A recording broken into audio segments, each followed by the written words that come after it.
आपको कभी भी एसी को ऑन नहीं करना होता है जब आप हीटर चला रहे हो, तो आपको एसी को ऑफ ही रखना होता है। एयर सर्कुलेशन का बटन और ये है आउटर एयर सर्कुलेशन का बटन। तो वीडियो में आगे मैं आपको बताऊंगा कब आपको इसको इनर पे रखना चाहिए, कब आपको इसको आउटर पे रखना चाहिए। तो दोस्तों आ चुके हैं हम प्लेलिस्ट की 13th वीडियो के साथ। तो इस वाली वीडियो में आपको बताने जा रहा हूँ कि आपको सही तरीके से एसी और हीटर को कार में कैसे चलाना होता है। तो चलिए अपने किस तरीके वीडियो को शुरू करते हैं। तो दोस्तों चलिए शुरू करते हैं, सीख लेते हैं कि एसी को किस तरह से यूज़ करना होता है। तो मैनुअल में आपको कुछ इस तरह से एसी सेटिंग्स मिल जाती है। तो चलिए सीख लेते हैं कि इनको कैसे कैसे आपको यूज़ करना होता है। तो ये फर्स्ट बटन आप देख सकते हैं, ये है एसी और हीटर की हवा के फ्लो का बटन। इससे आप हवा का फ्लो चेंज कर सकते हैं। तो नेक्स्ट बटन आता है फैन का बटन। ये एसी और हीटर फैन आपकी गाड़ी की बैटरी पर चलता है। तो नेक्स्ट बटन की बात कर लेते हैं। तो ये है एसी और हीटर का बटन। इस बटन से आप एसी और हीटर दोनों को कंट्रोल कर पाएंगे। तो हम वीडियो में आगे सीखेंगे कि कैसे कंट्रोल करते हैं। तो नेक्स्ट स्विच आ जाता है एयर सर्कुलेशन का बटन और ये है आउटर एयर सर्कुलेशन का बटन। तो वीडियो में आगे मैं आपको बताऊंगा कब आपको इसको इनर पे रखना चाहिए, कब आपको इसको आउटर पे रखना चाहिए। तो चलिए हर एक बटन को अब डिटेल में समझ लेते हैं। तो चलिए सबसे पहले स्विच को समझ लेते हैं। तो इस पर आप देख सकते हैं कि बहुत से सिंबल बने हुए हैं, जैसे ये एरो और यहाँ पर 2 एरो दिए गए हैं और इसी तरह बाकी के सिंबल बने हैं। आप जिस भी साइड एयर फ्लो को करना चाहते हैं आप इस स्विच को इस तरह से घुमा के उस तरफ एयर का फ्लो कर सकते हैं। तो सबसे पहले फ्लो की बात कर लेते हैं। आप देख सकते हैं कि फेस पर एरो बना हुआ दिख रहा है। फर्स्ट सिंबल पर रखने का मतलब है कि आपको ये जो 4 बैंड्स दिख रहे हैं यहाँ से हवा का फ्लो आएगा। तो ये जो सामने हवा देते हैं इनका ये सिंबल बनाया है। तो ये हो गया फर्स्ट फ्लो।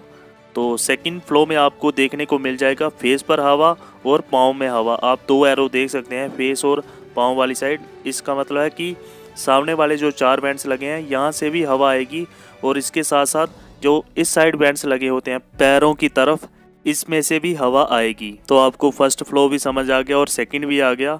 तो इस तरह से आपको यहाँ पर रखना है इस बटन को। तो ये वाला जो फ्लो है आप इसे यूज़ कर पाएंगे। तो नेक्स्ट एयर फ्लो के बटन पर आप देख सकते हैं कि सिर्फ पाँव वाली साइड एरो दिख रहा है। तो इसका मतलब है सिर्फ पाँव वाली साइड जो एसी के वेंट्स लगे हैं वहाँ से एयर फ्लो आएगा, यानी कि को पैसेंजर वाली साइड से इस तरफ से और ड्राइविंग साइड से इस तरफ से, और सामने वाले चारों एसी वेंट्स ऑफ रहेंगे। तो चलिए अब बात कर लेते हैं नेक्स्ट फ्लो की।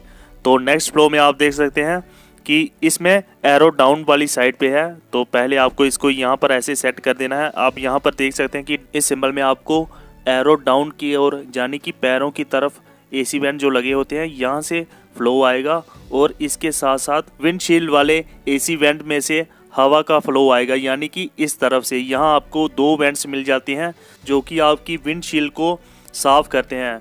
जब भी आप बारिश में या ठंड में गाड़ी चलाते हैं तो आपकी विंडशील्ड में एक फॉग सा जम जाता है। तो इसी विंडशील्ड वाले वेंट से ये फॉग हटता है। इसके साथ साथ इस वाले वेंट से और इस वाले वेंट से भी हवा का फ्लो आता है जब भी आप विंडशील्ड पर सिलेक्ट करते हैं। तो अब बात कर लेते हैं नेक्स्ट एयर फ्लो की। तो नेक्स्ट एयर फ्लो में आप देख सकते हैं कि आपको यूज विद आउटर सर्कुलेशन को सिलेक्ट करना होता है। अगर आप सिर्फ विंडशील्ड पर रखते हैं इसको तो आपको इसको आउटर को भी सिलेक्ट करना होगा, यानी कि इनर सर्कुलेशन और आउटर सर्कुलेशन 2 होते हैं। आपको आउटर सर्कुलेशन को सिलेक्ट करना है जब भी आप विंडशील्ड वाली साइड एयर का फ्लो करते हैं। तो मैं आपको इनर सर्कुलेशन और आउटर सर्कुलेशन का बता देता हूं। तो पहले हम इसको विंडशील्ड वाले ऑप्शन पे रखते हैं। तो इसका फ्लो विंडशील्ड वाली जो वेंट्स हैं इस पर हो गया है इसका फ्लो हवा का। तो ये जो आपको साइड मिरर दिख रहे हैं इनको साफ़ करने के लिए ये 2 बैंड्स दिए गए होते हैं। इनसे ये साइड मिरर ये साफ़ होते हैं जब फॉग जम जाता है आपकी गाड़ी के शीशों पर। और जब भी आप एयर फ्लो विंडशील्ड वाली साइड करते हैं तो आपको रीसर्कुलेशन मोड को आउटर पर रखना होता है, यानी कि बाहर की हवा को भी अंदर आने देना होता है, तभी विंडशील्ड पर जमी फॉग हटेगी। तो जब भी आप नॉर्मल एसी चलाना चाहते हो तो आपको इस नॉब को कुछ इस तरह से यहाँ पर सेट करना होता है। ये नॉर्मली एसी चलता है यहाँ पर। तो यहाँ पर आपको सर्कुलेशन मोड को आपको आउटर पर नहीं रखना होता है जब भी आप एसी चला रहे हो। गर्मियों में जब भी आप नॉर्मल एसी चला रहे हो तब इसको रीसर्कुलेशन मोड पे रखना होता है आपको। अगर आप इसे आउटर पे रखोगे तो तब आपकी गाड़ी जल्दी ठंडा नहीं होगी, क्योंकि बाहर की हवा अंदर आएगी। आपको आउटर सर्कुलेशन पर तभी इसको रखना होता है जब आप इसे विंडशील्ड वाले फ्लो पर चला रहे हो, जहाँ तो आप कहीं लॉन्ग ड्राइव पे जा रहे हो, आप 2-4 घंटे एसी चलाए रखे हो और आपकी गाड़ी में सफोकेशन हो रहा है, तब आप इसे आउटर पे रख सकते हैं। नहीं तो आपको इसको इनर पर रखना होता है। ये है आउटर सर्कुलेशन मोड और दूसरी साइड है इनर सर्कुलेशन मोड। जब आप इसे रीसर्कुलेशन मोड पे कुछ इस तरह से सेट करते हैं तब अंदर की हवा अंदर ही रोटेट होती है, और अगर आप यहाँ पर इसे कुछ इस तरह से आउटर सर्कुलेशन पे रखते हैं तो बाहर की हवा भी गाड़ी के अंदर आती है, यानी कि फ्रेश एयर गाड़ी के अंदर आती है। गर्मियों में एसी चलाते वक्त आप इसे रीसर्कुलेशन मोड को अंदर की ओर ही सिलेक्ट करें, ताकि अंदर की हवा अंदर ही घूमती रहे और जिससे आपकी गाड़ी जल्दी ठंडा होगी। आपको एसी चलाते वक्त इसे आउटर पर कभी भी सिलेक्ट नहीं करना होता, जिससे गाड़ी जल्दी ठंडा नहीं हो पाती। ये सिर्फ एसी के लिए रीसर्कुलेशन वाली सेटिंग है, तो हीटर के लिए मैं आपको आगे वीडियो में बताऊंगा। तो नेक्स्ट ऑप्शन आता है फैन का ऑप्शन। तो इसमें आप देख सकते हैं कि यहाँ पर दिया गया है 1 2 3 4। तो आप कम या ज़्यादा स्पीड यहाँ से कर सकते हैं एसी फैन की।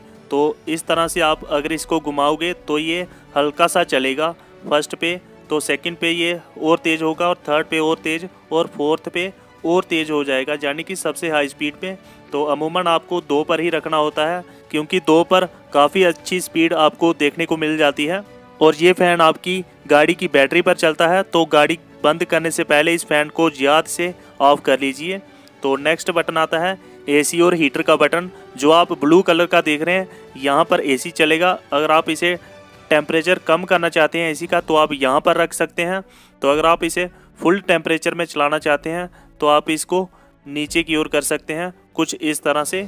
तो इसी के अपोजिट साइड जो रेड कलर का आप लाइनिंग देख रहे हैं, ये है हीटर का कंट्रोल। तो इसे अगर आप इसे घुमाकर इस तरह से यहाँ पर रखोगे तो ये फुल टेम्परेचर के साथ चलेगा। और अगर आप इसका टेम्परेचर कम करना चाहते हैं हीटर का, तो आपको इसको हल्का सा इस तरह से करके यहाँ पर सेट कर देना है। तो इस तरह से हीटर का टेम्परेचर कम हो जाएगा। तो अब मैं आपको बता देता हूँ कि आपको नॉर्मली एसी को कैसे चलाना होता है। तो इसके लिए मैं सबसे पहले अपनी गाड़ी को स्टार्ट कर लेता हूँ।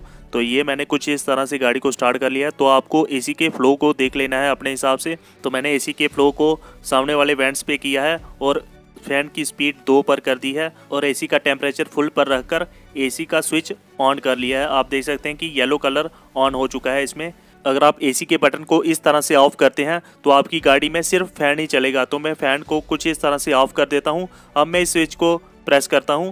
तो इस स्विच को मैंने प्रेस किया लेकिन ये ऑन नहीं हुआ है। जैसे ही मैंने फैन को ऑन किया, ये आप देख सकते हैं कि एसी ऑन हो चुका है गाड़ी का। और जब भी आप गाड़ी को बंद कर रहे हो तो पहले एसी ऑफ करें और फिर फैन को, क्योंकि फैन कार की बैटरी पर चलता है। अगर फैन ऑन रहा तो आपकी गाड़ी की बैटरी डाउन हो जाएगी। तो अब सीख लेते हैं हीटर कैसे कंट्रोल होगा। तो हीटिंग के लिए आपको एयर फ्लो को सिलेक्ट करना है, फिर आपको फैन की स्पीड को सिलेक्ट करना है और फिर आपको टेम्परेचर कम या ज़्यादा पर सिलेक्ट करना है। आपको कम ही हीटर चलाना होता है, कम टेम्परेचर पर। तो आपको कभी भी एसी को ऑन नहीं करना होता है। जब आप हीटर चला रहे हो तो आपको एसी को ऑफ ही रखना होता है।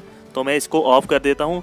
तो अब आपको रीसर्कुलेशन मोड को आउटर पर सिलेक्ट करना होता है, ना कि इनर पे, क्योंकि जब आप इनर पे रखोगे तो इससे हीटर ऑक्सीजन लेवल को कम कर देगा कार की कैबिन में। तो आपको इसको आउटर सर्कुलेशन पर ही रखना चाहिए, जिससे फ्रेश एयर अंदर आती रहेगी। तो अगर आप इसे इनर सर्कुलेशन पे रखते हो तो आपको वॉमिटिंग जैसे सिम्टम्स दिखाई देंगे अपनी बॉडी में, या तो आपको काफ़ी तेज हेडेक हो सकता है। तो आप जब भी हीटर चलाएं तो इसे आउटर सर्कुलेशन पर सिलेक्ट करके रखें और हीटर को नॉर्मल टेम्परेचर पर चलाएं। कुछ गाड़ियों में आपको यहाँ पर भी एसी वेंट्स मिल जाते हैं कप होल्डर में। तो यहाँ पर ये क्रॉस है और ये एयर फ्लो का बटन है। और अगर इसे आप एयर फ्लो पे रखोगे तो ये एयर फ्लो यहाँ पर आता रहेगा। अगर इसे आप बंद कर दोगे तो कप होल्डर में एयर फ्लो नहीं आएगा। अगर इसे सेंटर पे रखते हो तो normal air flow cup holder में आता रहेगा। और अगर आप सामने वाले चारों एसी वेंट में से 2 एसी वेंट ऑफ करना चाहते हैं तो आप इस बटन को डाउन कर दें, जिससे दोनों एसी वेंट्स लेफ्ट वाले ऑफ हो जाएंगे। तो दोस्तों, इस तरह से आप अपनी कार में हीटर और एसी को कंट्रोल कर सकते हैं सही तरीके से। तो होप आज का वीडियो आपको पसंद आया। तो अगर वीडियो पसंद आया तो वीडियो को लाइक एंड शेयर करें और ऐसी वीडियोस के लिए हमारे चैनल को सब्सक्राइब कर दें।